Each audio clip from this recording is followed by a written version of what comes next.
नमस्कार बच्चों, आज हम वचन परिवर्तन का अभ्यास करेंगे। वचन परिवर्तन यानी कि शब्द के जिस रूप से उसके एक या अनेक होने का पता चले उसे वचन कहते हैं। बच्चों, पिछले वीडियो में हमने आकारांत पुल्लिंग शब्द, अकारांत स्त्रीलिंग शब्द का अभ्यास किया था। आज हम आकारांत स्त्रीलिंग शब्दों का अभ्यास करेंगे। शब्द देखते हैं, जैसे कि लता, कन्या, बाला, महिला। ये सारे स्त्रीलिंग शब्द हैं। पिछले वीडियो में मैंने आपको स्त्रीलिंग और पुल्लिंग शब्द की पहचान कैसे करते थे यह सिखाया था।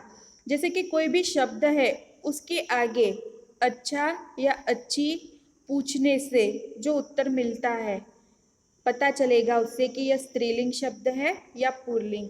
जैसे कि कन्या, अच्छा कन्या या अच्छी कन्या, अच्छी कन्या है ना, यह योग्य लग रहा है। तो ये सारे शब्द जो है स्त्रीलिंग शब्द है, आकारांत स्त्रीलिंग शब्द। देखते हैं आकारांत स्त्रीलिंग शब्द यानी कि बच्चों देखिए, हर एक शब्द के पीछे आ की मात्रा लगी है। लता, कन्या, बाला, महिला। ठीक है, पढ़ते हैं यहाँ पर सूचना। यहाँ हम देख सकते हैं कि आकारांत स्त्रीलिंग शब्दों का बहुवचन बनाने के लिए शब्दों के अंत में ए जोड़ दिया जाता है। तो यहाँ पर कुछ भी नहीं करना है, यह जो ए की मात्रा है सिर्फ और सिर्फ यही जोड़ देनी है। जैसे कि लता तो लताएं, कन्या कन्याएं, बाला बालाएं, महिला महिलाएं, सेवा सेवाएं, बालिका बालिकाएं। ठीक है, इसी प्रकार करना है। पेज नंबर 4,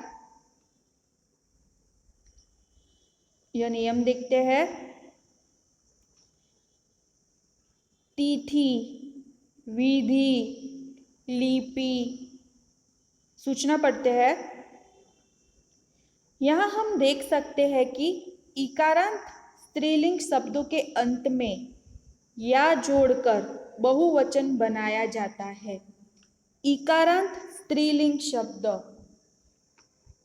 ई, यह छोटी ई है। बच्चों, छोटी ई की मात्रा किस प्रकार होती है, यह देखिए, यह छोटी ई की मात्रा है। यहाँ हर एक शब्द में देखिए कि शब्द के अंत में ई, छोटी ई की मात्रा वाले शब्द दिख रहे हैं। जैसे कि तिथि, विधि, लिपि, जाति। जहाँ पर भी जो स्त्रीलिंग शब्द के अंत में छोटी ई की मात्रा दिखाई देती है, तो वहाँ पर इकारांत स्त्रीलिंग शब्दों के अंत में या जोड़कर बहुवचन बनाया जाता है। तो यहाँ पर सिर्फ और सिर्फ या जोड़ना है। जैसे तिथि तिथिया, विधि विधिया, लिपि लिपिया, जाति जातिया, पंक्ति पंक्तियाँ। कुछ भी बदलाव नहीं करना है, सिर्फ इकारांत स्त्रीलिंग शब्द के अंत में या जोड़ देना है।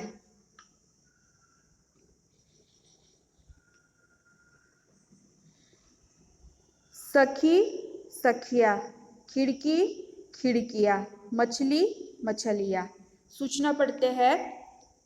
इकारांत स्त्रीलिंग शब्द का बहुवचन करने के लिए शब्द के अंत के ई को ई करके या जोड़ दिया जाता है। यहाँ पर जरा समझिएगा बच्चों। देखिए, ये बड़ी ई दी है।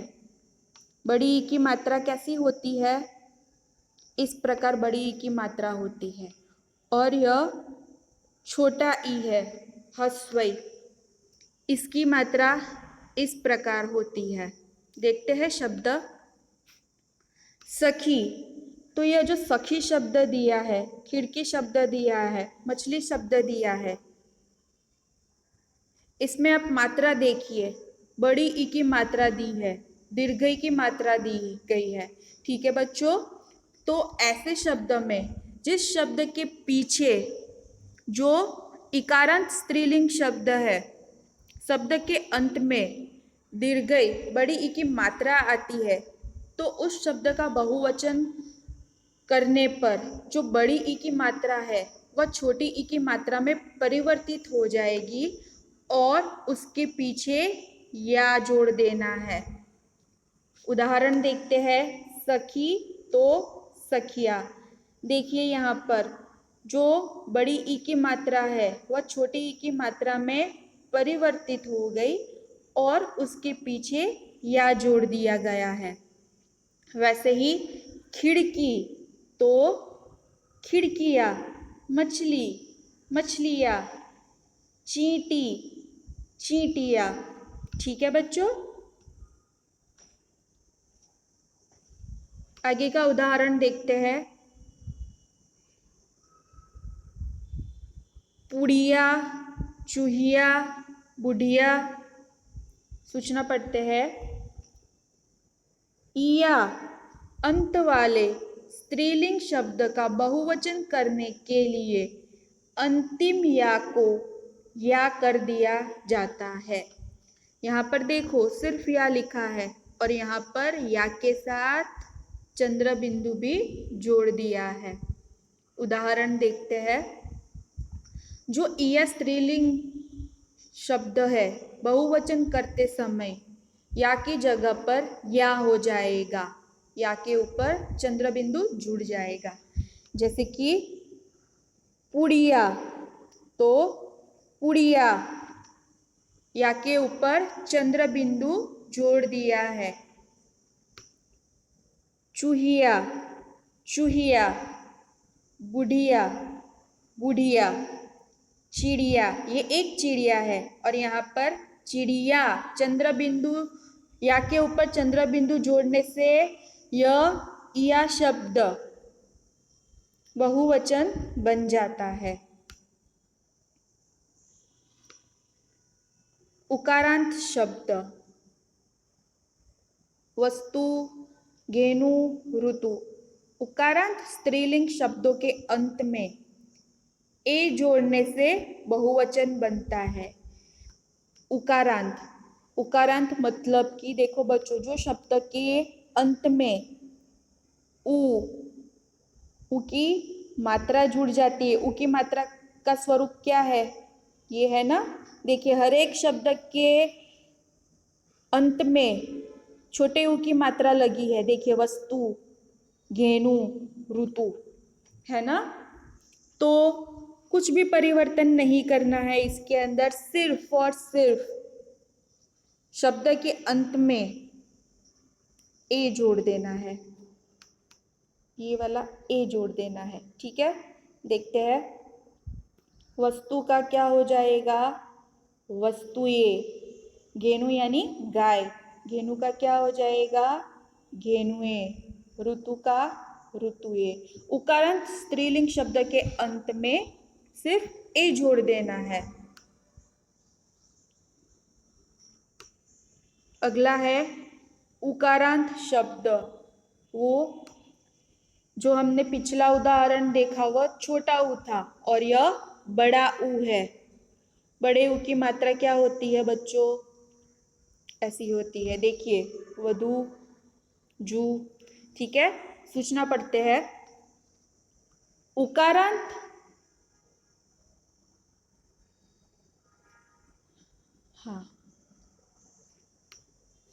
उकारांत स्त्रीलिंग शब्दों में बड़े ऊ का छोटे ऊ करके ए लगाने से बहुवचन बनता है। ठीक है, यहाँ पर बड़ा ऊ दिया है जिसकी मात्रा इस प्रकार होती है। ठीक है, तो जो बड़ा ऊ है उसका छोटे ऊ में परिवर्तन हो जाएगा और अंत में ए शब्द जोड़ना है। उदाहरण देखते हैं। वधु तो वधुए। देखिए यहाँ पर बड़े उ की मात्रा छोटे उ की मात्रा में परिवर्तित हो गई है और अंत में ए जोड़ दिया है। जू तो जुए। औकारांत शब्द गौ। नियम देखते हैं। औकारांत स्त्रीलिंग शब्दों के अंत में ए लगा करके बहुवचन बनाया जाता है। शब्द के अंत में औ की मात्रा होगी। औ की मात्रा के बाद आपको सिर्फ और सिर्फ ए जोड़ देना है। जैसे कि यहाँ पर उदाहरण दिया है गौ यानी गाय। तो देखिए गौवे, औ की मात्रा के बाद ए जोड़ दिया गया है। ठीक है बच्चों। अगला उदाहरण,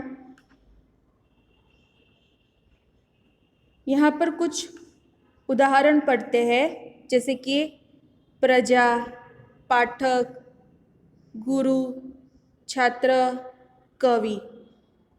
नियम पढ़ते हैं। एक वर्ग, दल या समूह का बोध कराने के लिए एक वचन शब्दों के अंत में गण, वर्ग, वृंद, जन जैसे शब्द जोड़ दिए जाते हैं। ठीक है बच्चों। देखते हैं। यहाँ पर पहला उदाहरण है प्रजा। तो प्रजा के पीछे जन शब्द जोड़ दिया गया है। पाठक, पाठक यानी कि जो पढ़ने वाला है। पाठक शब्द के पीछे गण शब्द जोड़ दिया गया है। पाठक गण यानी कि पाठकों का एक ग्रुप, एक समूह। लेखक, लेखक वृंद।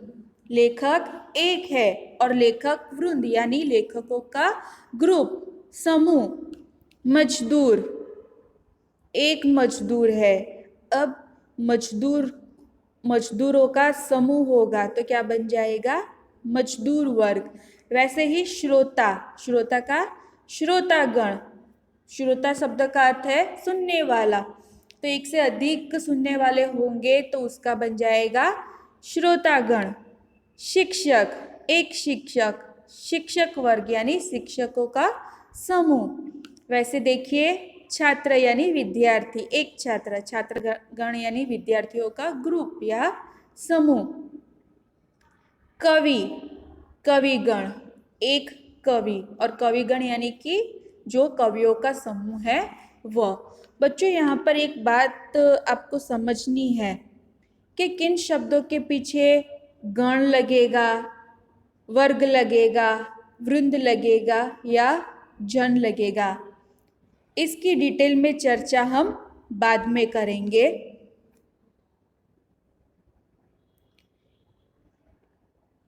उपयुक्त नियमों के आधार पर निम्नलिखित शब्दों का वचन परिवर्तन कीजिए। अभी हमने जो वचन के नियम पढ़े हैं उसी के आधार पर यहाँ पर कुछ उदाहरण दिए गए हैं। चलिए देखते हैं। 1 नंबर नदी, नदी का नदियाँ होगा। 2 नंबर किताब, एक किताबें है, किताब का बहुवचन क्या होगा? किताबें। 3 नंबर दरवाजे, दरवाजे बहुवचन में दिया है तो इसका एक वचन दरवाजा बनेगा। 4 कला, कला का कलाएं।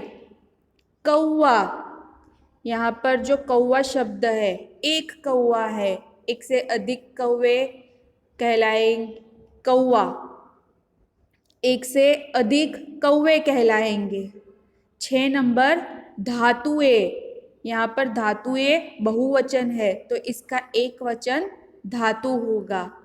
सड़कें, एक वचन करना है सड़क।